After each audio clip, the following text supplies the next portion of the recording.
संपूर्ण मराठी बाराखडी आज आपण इंग्रजीमध्ये कशी लिहितात ते शिकणार आहोत. आता ही मराठी अक्षरं आहेत. अक्षरं म्हणजे हे स्वर आहेत अ, आ, इ, ई, उ, ऊ, ए, ऐ, ओ, औ, अम आणि आहा. त्यांना इंग्रजी कोणती अक्षर लागतात? अला ए लागतो, आला पण एच लागतो, ईला म्हणजे ही रस्व ई आहे त्याला आय लागतो आणि दीर्घ ईला डबल ई लागतो, ऊला यू लागतो, ऊ दीर्घ ऊ त्याला डबल ओ लागतो, एला ई लागतं, ऐला ए आय, ओला इंग्रजी अक्षर ओ, औला ए यू, अमला ए एम जसा उच्चार असेल अम असेल तर ए एम, अन असेल तर ए एन आणि आहाला ए एच ही इंग्रजी अक्षरे लागतात. आता हे झाले. आता हे जे स्वर दाखवलेले अ आ इ ई त्याप्रमाणे आता इंग्रजीमध्ये हे स्वरला कोणती अक्षर लागतात ते आपण पाहिली, पण जर कानामात्रा वेलांटीप्रमाणे कोणती अक्षरं लागतात ते आता आपण पाहणार आहोत.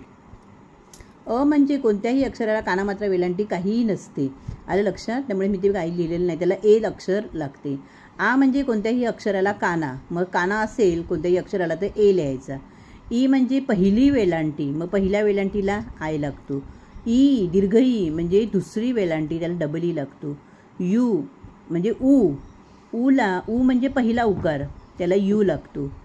दीर्घ ऊ म्हणजे दुसरा उकार त्याला इंग्रजीमध्ये डबल ओ हे अक्षर लावावे लागते. ए म्हणजे काय तर ए म्हणजे कोणत्याही अक्षराला एक मात्रा, मग जेव्हा कोणत्याही अक्षराला एक मात्रा असते तेव्हा ई इंग्रजी अक्षर लावावे लागते.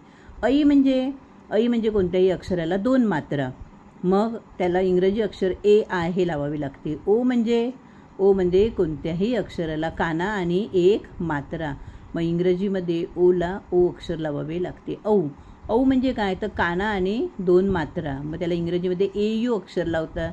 अमला ए एम किंवा ए एन जसं मगाशी सांगितलं. अम म्हणजे काय तर कोणत्याही अक्षरावर अनुस्वार म्हणजे टिंब दिला जातो, त्यावेळी जसा उच्चार होईल त्याप्रमाणे ए एम किंवा ए एन हे अक्षर लावावे लागते. आणि आहा म्हणजे कोणत्याही अक्षराला विसर्ग असेल तर ए एच हे अक्षर लावावे लागते. जसं इंग्रजीमध्ये विसर्गाचे शब्द येत नाही, पण मराठीमध्ये आपल्याला शब्द असतात त्याची इंग्लिश स्पेलिंग बनवायची असेल तर त्यावेळी विसर्गला ए एच ही अक्षरे लावावी लागतात. आता मी हे जसं कानामात्रा वेलांटी दाखवले तशी ही मराठीमध्ये बाराखडी इथे लिहून दाखवलेली आहे. क का की की कू कू, के कै, को कौ, कम कहा. आता क म्हणजे काय सांगितलं, कोणत्याही अक्षराला कानामात्रा वेलांटी काहीही नसते, मग त्यावेळी इंग्रजीमध्ये के ए हे अक्षर लावतात, के ए. का म्हणजे कोणत्याही अक्षराला काना, मग ज्यावेळी अक्षराला काना असेल त्यावेळी के ए ही अक्षरे लागतात. की म्हणजे कला पहिली वेलांटी के आय. की म्हणजे कला दुसरी वेलांटी म्हणजे के, कचा आला के आणि दुसऱ्या वेलांटीचा डबल ई. कू म्हणजे कला पहिला उकार के यू. कू कला दुसरा उकार के डबल ओ. के का कला मात्रा आहे, मग ज्यावेळी मात्रा असेल तेव्हा ई लागते म्हणून के ई. कै के ए आय. को म्हणजे कला काना आणि एक मात्रा के ओ. कौ म्हणजे कला काना आणि दोन मात्रा के ए यू. कमला काय सांगितलं जसा उच्चार असेल, कम आहे की कन आहे, म्हणजे कंगन न उच्चार होत असेल त्या अनुस्वाराचा तर एन लावायचा, आणि कम असा होत असेल तर एम लावायचा, के ए एम किंवा के ए एन. आणि कहा म्हणजे के ए एच. त्याप्रमाणे आता ही खची बाराखडी लिहून दाखवलेली आहे. जसं मराठीमध्ये आपण क आणि त्याच्यानंतर ख, तर खचा जो उच्चार ख होतो म्हणजे त्याच्यामध्ये एच ॲड होतो, म्हणजे कला आपण के ए लावला तसाच खला के एच लागतं. आणि बाकीची बाराखडी तशीच लिहायची आहे. के एच ए खला, खाला पण के एच ए, खीला के एच आय. म्हणजे जसं हे एकदा तुमचं पाठ झालं म्हणजे कानामात्रा वेलांटीला इंग्रजी कोणती अक्षरं लागतात त्याप्रमाणे तुम्ही संपूर्ण बाराखडी व्यवस्थित तयार करू शकता. त्याप्रमाणे मी ही प्रत्येक अक्षराला कोणती अक्षरं इंग्रजीमध्ये लागतात ते लिहिलेलं आहे. जसं गला जी ए लागतो तर घला जी एच ए.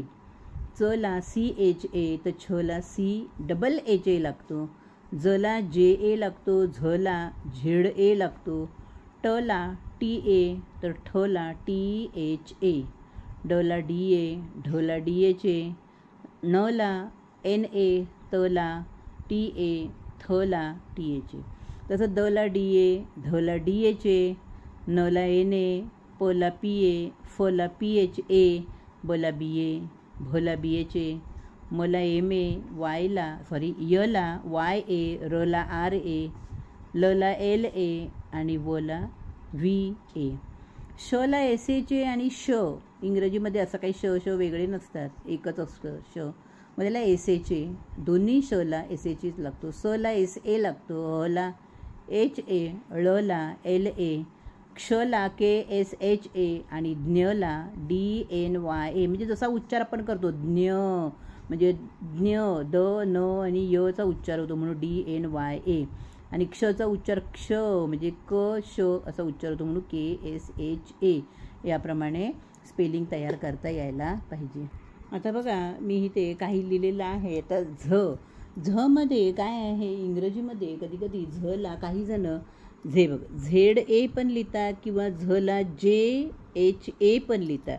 म्हणजे तुम्ही झला दोन्ही प्रकारे ZA म्हणजे पण झ आहे, JHA म्हणजे पण झ ने स्पेलिंग तयार करू शकता. इंग्रजीमध्ये वेगवेगळे शब्द आहेत, जसं झंकार मी दोन्ही प्रकारे लिहून दाखवलेलं आहे. तर फला F पण लागतो आणि फला PHA पण लागतो. म्हणजे फॅन लिहिताना आपण FAN लिहितो. तर एलिफंट लिहिताना एलिफंट तिथे पण फचा उच्चार येतो की ना. मग त्यावेळी हे जसं फॅनचा उच्चार म्हणजे फचा उच्चार झाला तर FAN लिहिलं. तर एलिफंटमध्ये पण फचा उच्चार होतो, पण ELEPHANT म्हणजे फला PH लागला आहे. म्हणजे दोन्ही प्रकारे फचा वरून तयार होणारे शब्द लिहिले जातात. तर आता जो आहे त्या वचं एक काय आहे बघा, वला कधी VA पण लागतो, कधी WA पण लागतो. जसं व्हेरी मध्ये VERY, वॉल WALL. तसं मराठी अक्षर म्हणजे आपण जेव्हा शब्द बनवतो तेव्हा काही जण वला W पण लावतात, आडनाव असेल तर W वरून पण लिहितात किंवा कधी V वरून पण ते अक्षर तयार करतात. तसंच ही काही जोडाक्षरे लिहिलेली आहेत. मग ज्यावेळी जोडाक्षर असतात ना, आता न अर्धा आहे, मग त्याला कोणतंही AEIOU जसं इंग्रजीमध्ये बघा हे AEIOU हे जे आहे ते स्वर आहे. आणि मराठीमध्ये जसे हे आपले अ ई उ ए हे जे स्वर आहेत अ आ इ ई उ ऊ ए ऐ ओ औ अम आ हे आपले मराठीतले स्वर आहेत. आणि त्यांना ह्या इंग्रजी स्वर जे आहेत AEIOU यांचा उच्चार करून काय होतं, शब्द तयार केले जातात. AEIOU हे जे 5 स्वर मी आता तुम्हाला सांगितले AEIOU ह्यांचा उपयोग करूनच शब्द बनवले जातात. AEIOU हे जे 5 इंग्रजीमधले स्वर आहेत. मग आता तुम्हाला समजा जोडाक्षर तयार करायचे, न्य आहे, स्य आहे समजा, तर न्य मग न जो आहे तो अर्धा आहे ना, मग तिथे AEIOUचा उपयोग करायचा नाही. मग NYA न्य म्हणजे न ला N लागला आणि य ला YA, मग य पूर्ण अक्षर आहे तर त्याला YA लावायचं. आता हे स्य म्हणजे स अर्धा आहे ना, मग S, मग य ला SYA असं शब्द तयार करायचे, अक्षरं तयार करायची आहेत. आता व्र म्हणजे ह्या र आहे ना, मग VRA असं तयार झालेलं आहे. आता म्हणजे हा शब्द इंग्रजीमध्ये लिहायचा आहे. तर म्हणजे अर्धा म आहे ना, मग M लिहायचा. हला HA, आता न पूर्ण आहे ना, मग NA लिहायचा. आणि जेला इथे काय लिहिलेलं आहे JE. आता समजा पप्पू हा शब्द आहे, पप्पू हे नाव आहे, तर इंग्रजीमध्ये कसं लिहिणार, पचा PA आला आणि ह्या पला पच जोडला आहे म्हणून डबल P आला आणि पुढे उकार आहे म्हणून त्याला U आलेला आहे. याप्रमाणे इंग्रजी 12 खडी आपण पूर्ण तयार करून त्याच्यावरून आपण शब्द आरामात तयार करू शकतो. आवडल्या लाईक, शेअर आणि सबस्क्राईब करायला विसरू नका. धन्यवाद.